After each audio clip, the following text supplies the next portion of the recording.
Muito bem, internautas, nós estamos de volta com mais um G5 Entrevista, para mais um bate-papo.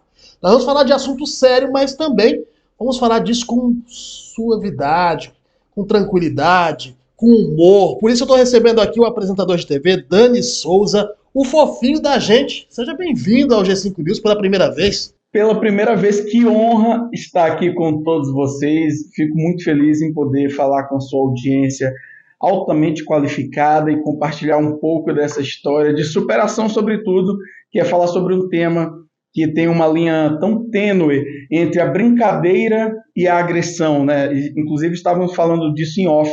Então, é um tema que precisa ser pautado mesmo. E a gente vai falar disso em todos os sentidos, né? Porque o bullying, eu vou dizer, é um pacote, né? De ofensas, de ataques, que muitas vezes acontece de uma forma que a própria pessoa que está praticando isso às vezes não percebe, né, Fofinho? Exatamente.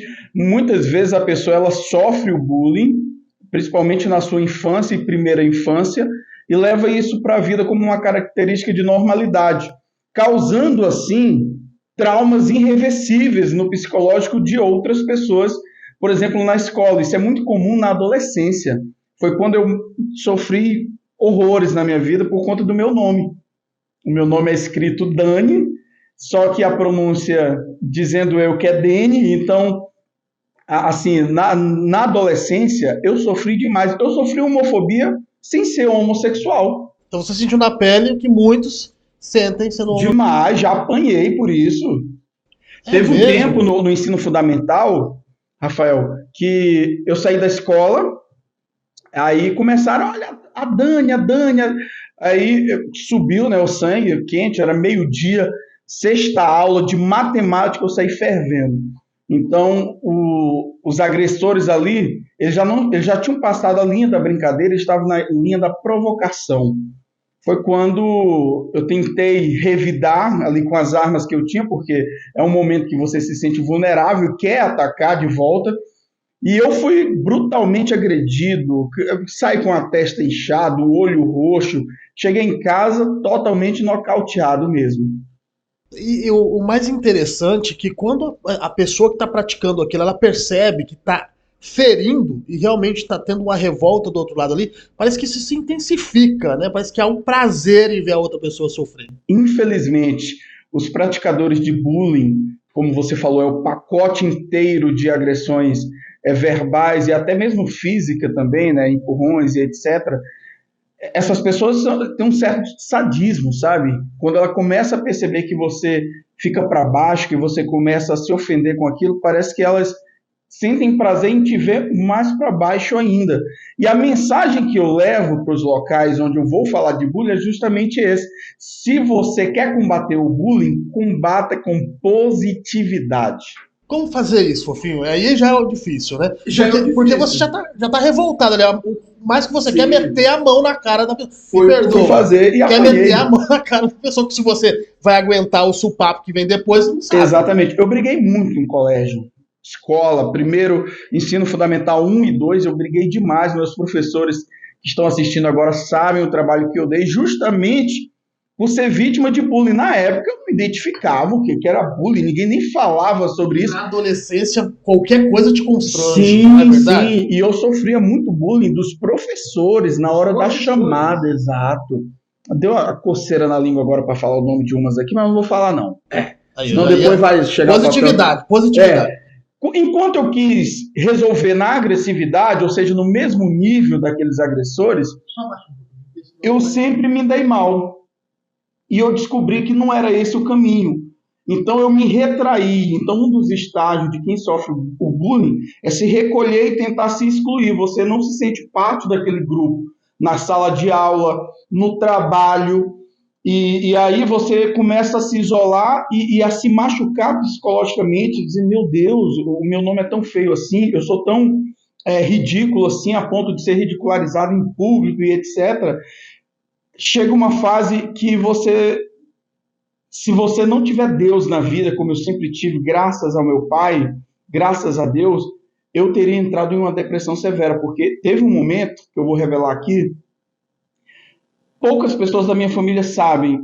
Eu cheguei em casa da escola com o pensamento de tirar a minha própria vida, porque eu tinha sofrido bullying de uma professora. Isso você não tinha conversado com ninguém, ninguém da família, com um amigo, com ninguém. Eu não tinha abertura em casa e eu não tinha amigos que eu pudesse desabafar, assim, a ponto de expor algo tão íntimo. Para mim aquilo era tão íntimo mais do que a própria nudez. Porque a minha concepção, eu também já sofri bullying na escola, na época eu nem sabia que isso se chamava bullying, né? Não existia isso.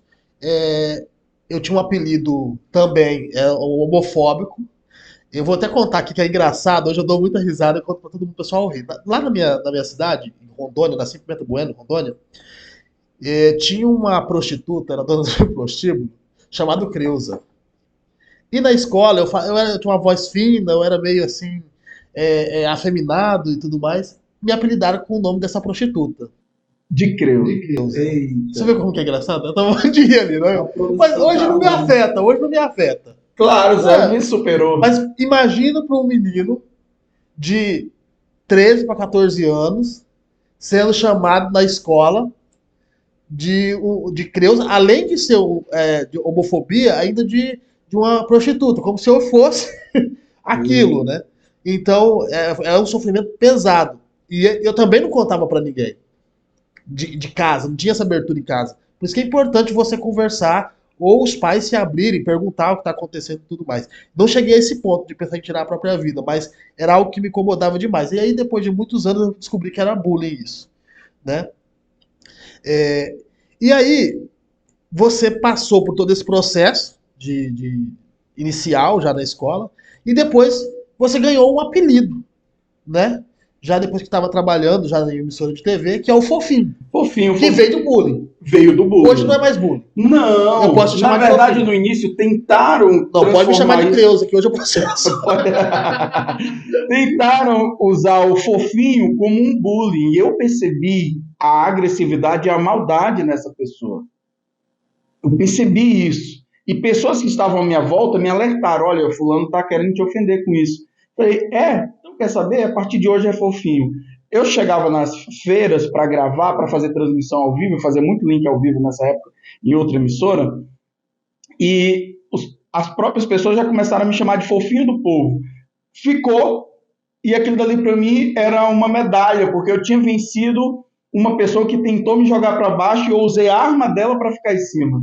Então é um exemplo assim que eu uso como medalha de superação, porque se você que está nos assistindo agora passa por isso, está sofrendo na escola, bullying, às vezes de pessoa que amamos, isso dói demais, viu? Às vezes sofremos bullying dentro de casa.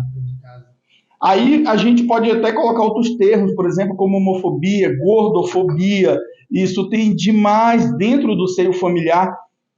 Usa isso como uma ferramenta para que você vença os seus agressores. Eu chamo de agressores porque nada mais é do que um conjunto de agressões.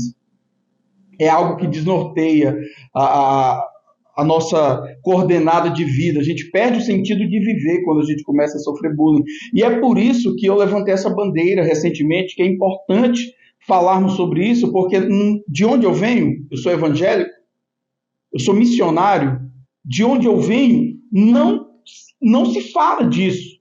E às vezes a gente está ali coordenando, liderando a juventude, os jovens, e percebemos jovens que têm traumas antigos, que lembram traumas lá da primeira infância. Por quê? Porque ninguém nunca tratou o bullying que ele sofria na escola ou em casa. Você está falando um assunto interessante num momento muito atribulado. Nós estamos acompanhando aí, eu acho que é um assunto que a gente não... eu sou crítico até um ponto onde se pode divulgar isso e até onde não pode, mas por outro lado também eu sinto a necessidade de dar a informação, porque precisa alertar.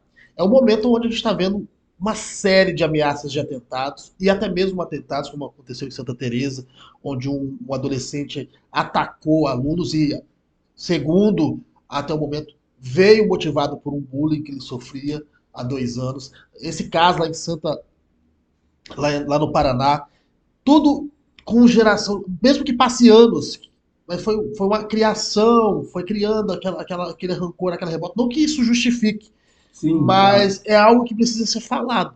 Precisa. O que traz, qual que é a contraindicação dessas agressões?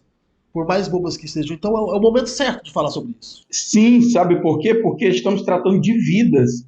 Primeiro, se a vítima do bullying, como eu falei, eu pensei, quando eu era adolescente, 12 para 13 anos, tirar a minha própria Então vida. você poderia pensar em promover um Isso ataque não na é escola, normal. por exemplo? Eu vou chegar em um ponto muito importante. Os educadores têm um papel fundamental na formação dos seus alunos. Isso não pode ser tirado e jogado simplesmente para a família, como estão fazendo agora no período de ataque, que a gente infelizmente tem noticiado. A família tem o seu peso de responsabilidade, cada um tem uma fatia dessa responsabilidade. A escola tem a responsabilidade de identificar o aluno que sofre com algum tipo de trauma. Porém, eu não estou jogando aqui no colo dos colegas professores. As escolas não têm uma estrutura psicossocial, mesmo que seja no contraturno ou não, para identificar problemas que já atravessam anos e que estão guardados. E aquele jovem, aquela adolescente, aquela criança, 13 anos é criança, aquela criança, ela está com o seu psicológico destruído e ela deixa sinais. É aí onde a família também tem sua responsabilidade de identificar, de ver o que esse adolescente tem absorvido, o que ele tem ingerido de informações, porque pode, infelizmente, chegar a um caso extremo de agressão. Na minha época de escola, eu tive professores magníficos que, mesmo vendo a situação que eu sofria, de outros professores chegavam para mim com mensagens positivas, falavam, olha, não fica assim, teu nome é bonito, porque o meu sonho era mudar de nome, completar os 18 anos, eu vou mudar de nome, era o meu pensamento. Eu fui aceitando graças ao trabalho de educadores. E eu digo que o elemento envolvido nesses atentados, que disse de passagem, muitos são provenientes de traumas ocasionados pelo bullying, passam desapercebidos nas salas de aula e também na família. Porque às vezes o adolescente chega em casa, ele não tem a liberdade de dizer para a mãe, hoje eu beijei um coleguinha de sala. O adolescente, tem adolescentes que não têm a liberdade de conversar sobre isso, de intimidade com seus pais. E eu corto na carne agora falando o seguinte, Rafael. Os meus companheiros, o meu público, que é um público evangélico, às vezes passa desapercebido dentro da igreja. E a igreja, muitas vezes, quer dizer que é demônio, o demônio vai usar essa brecha para fazer o mal. Porém, tudo começa com traumas psicológicos que precisam ser levantados e o Estado precisa dessa estrutura para a escola, de ter uma psicóloga para atender a escola e identificar junto com os educadores, fazer uma reunião multidisciplinar, enfim, isso é um assunto muito extenso, mas dá de fazer, que eu sei o caminho das pedras, e assim começar a identificar sinais e sintomas dessa patologia mental que está acontecendo e de forma coletiva, que me assusta demais. O meu filho hoje tem 3 anos de idade. Eu estava com ele no colo em uma feira aqui em Goiânia. Olha só, passa um outro coleguinha, aí eu interagi com ele. Olha, filho, coleguinha, para dar aquela socializada, né? Aí o filho da moça que estava no colo dela olhou para a mãe dele e falou assim, olha, mãe, um homem gordo. Aí meu filho tomou as dores, mano.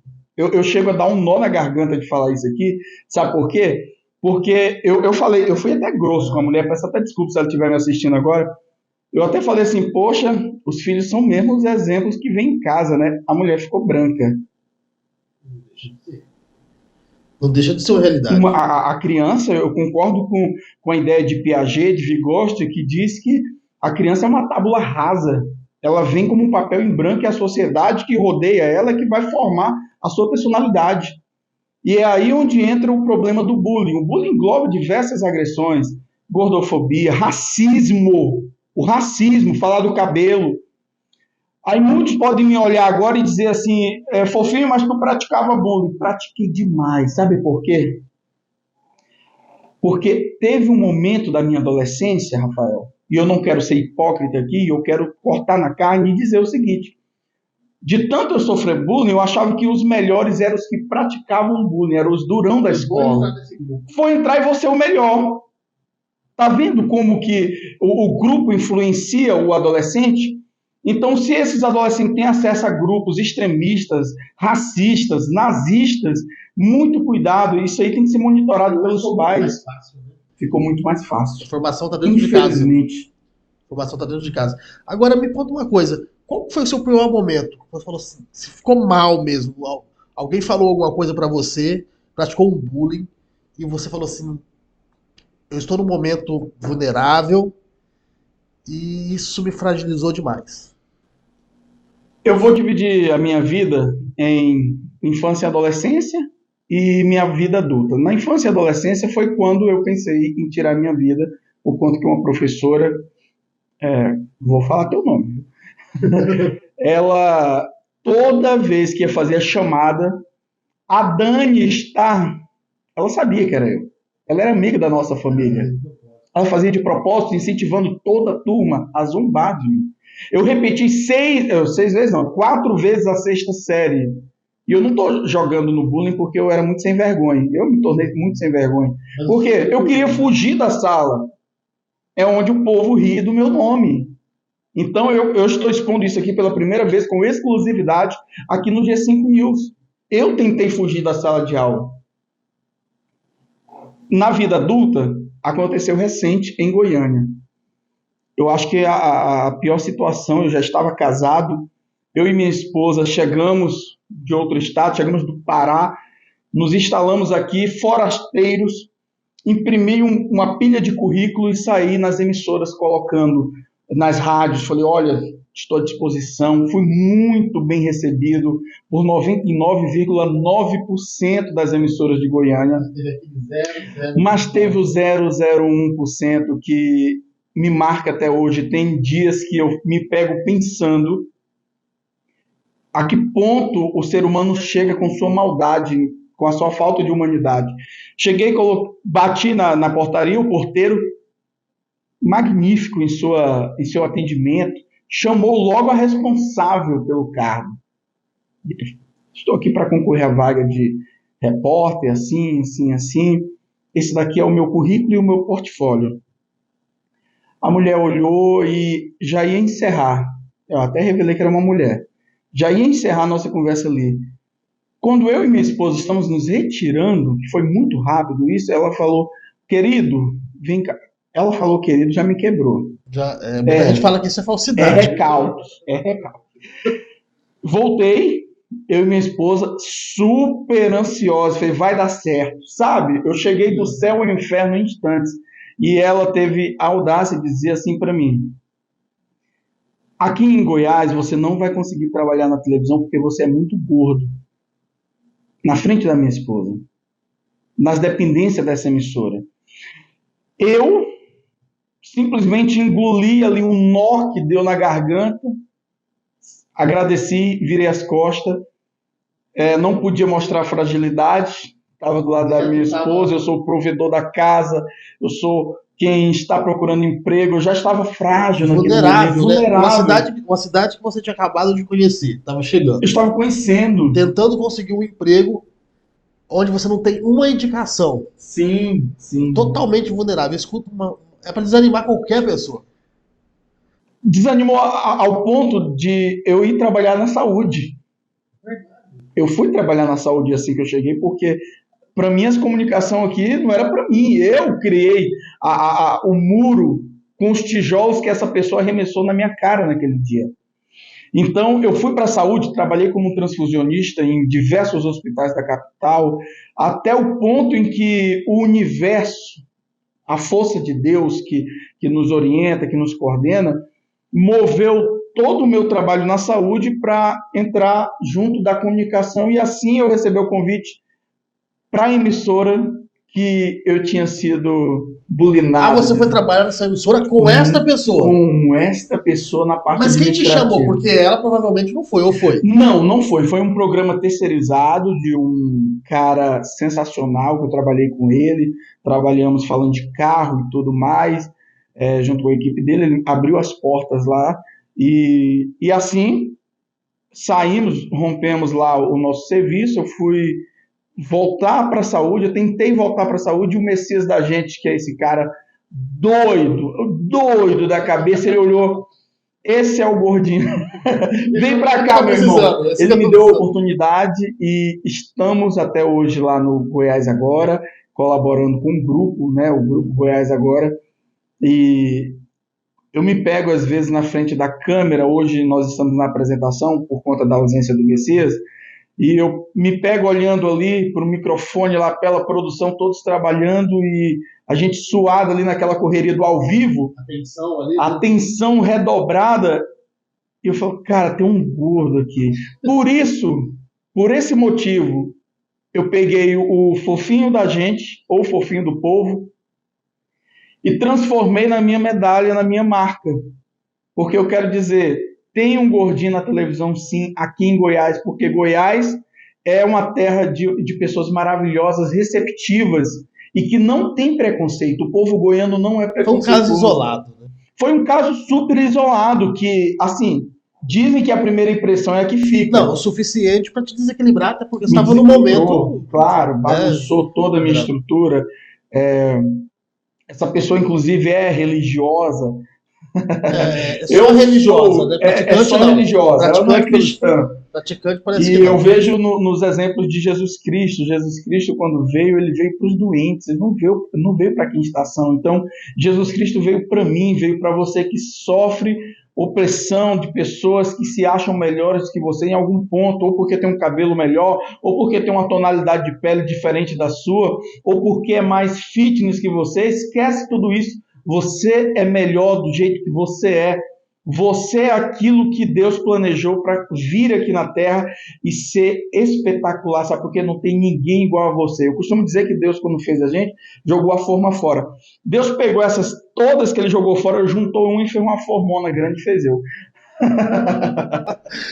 E não é só isso. Você está na apresentação, está na frente das câmeras, mas também você está fazendo palestras sobre esse assunto, inclusive com o nome, Como Vencer o Bullying. Sim. Gostaria que você falasse um pouquinho desse trabalho que você tem feito e onde você tem feito esse trabalho. Bom, nós temos uma abertura muito grande na Assembleia de Deus, né? Somos ministros lá, então a gente chegou um dia que foi necessário falar do tema,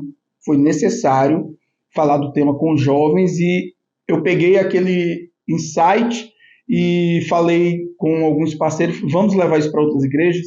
Começamos a levar a palestra sobre bullying para as igrejas, para o pessoal entender que isso é um tema muito atual e que precisa ser debatido em todos os âmbitos, tanto religioso, escolar e familiar. E aí o vereador Welton Lemos, do qual tenho orgulho de dizer que é meu amigo, meu pastor de honra, ele abraçou a causa, quando ele soube, abraçou a causa e falou, fofinho, vamos levar isso também para a comunidade, para as escolas, e estamos aí. A região oeste, já fizemos ali, região do Santa Efigênia, Eldorado, e assim a gente está indo dando um passo de cada vez, e tem uma cartilha aí, para dar um spoiler, já em preparação, saindo do forno, falando sobre o tema que estamos discutindo, sobre ataques e tudo mais, essas coisas. Tudo isso são sementes do mal plantadas na vida de pessoas ruins, que precisam ser transformadas através de palavras positivas. Se não tiver um trabalho psicológico intensificado nas escolas, infelizmente, não adianta. Tem que ter o guerreiro armado ali na escola, o vigilante, o guarda civil municipal, ou a polícia, tem que ter, claro, para combater os que já estão com problemas. Agora, também precisamos trabalhar na prevenção para o futuro. Eu ouvi uma coisa interessante, falou em prevenção ontem. Não tem como prevenir isso. Eu vi isso ontem, um pouco antes da coletiva do governador, não vou falar quem falou. Eu fiquei pensando, falei, não tem como prevenir? Como assim não tem como prevenir? Cara, tem sim. Você que está me ouvindo, tem como prevenir sim, sabe por quê? Uma vez eu fui armado para o colégio. Naquela época Na época, adolescência, eu tinha 12 anos. Então você pensou em matar também? Não pensei em matar. Se defender? Pensei em me defender. Eu não fui um sociopata, lógico que não. Mas eu estava apanhando tanto na escola e ninguém estava me defendendo que eu falei, eu preciso me defender. E por conta de eu morar numa favela, ter acesso à bandidagem, embora... Foi no estado do Pará. Isso foi no Pará, lá na cidade de Tucuruí, no Pará. Eu morava no Palmares 1, onde até hoje minha família é instalada naquele local. Antigamente era favela, hoje em dia, graças a Deus, virou um bairro já com dignidade para a população. Naquela época, eu fui me aproximando de uns colegas em busca de uma coisa, de um armamento. E eu falo isso sem nenhum tipo de vergonha. É por isso que eu estou levantando a bandeira. Eu fui armado para o colégio.